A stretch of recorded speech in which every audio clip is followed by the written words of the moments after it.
Rentrée scolaire sous pression, élections régionales convoquées et innovation camerounaise mise en lumière.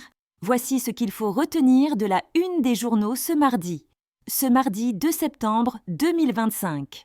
Bonjour à toutes et à tous, bienvenue dans votre revue de presse. N'oubliez pas de vous abonner et de visiter ekiosque.cm pour profiter de 50% de réduction sur vos journaux et les lire en ligne. L'économie met en avant le marché financier avec l'entrée en jeu de nouveaux dépositaires agréés par la COSUMAF, tandis qu'à Yaoundé, le projet de contournement démarre sous conditions.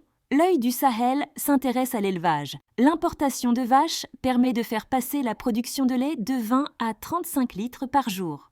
Génération libre-titre sur Célestine Ketcha-Courtès, qui a lancé la première édition de la course internationale VTT à Bagofit et annonce une nouvelle ère de coopération entre le Cameroun et l'Inde avec le projet Endol City. Le soir consacre sa une aux Journées de l'excellence, où 900 élèves ont été primés en Sanaga-Maritime et souligne l'innovation camerounaise mise à l'honneur lors de la Fonds Proto Expo. Mutation braque les projecteurs sur la rentrée scolaire et académique, marquée par plusieurs zones d'ombre. Dettes impayées aux enseignants, menaces de grève.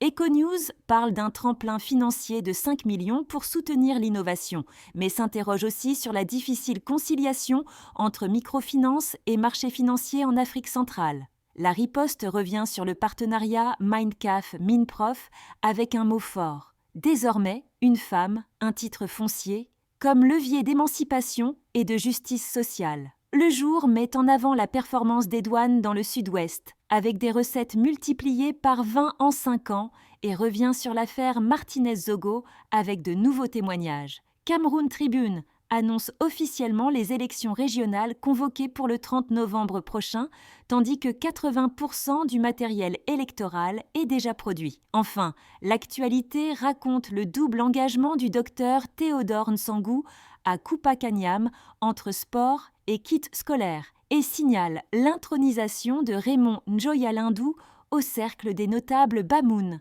Voilà l'essentiel de vos journaux ce matin.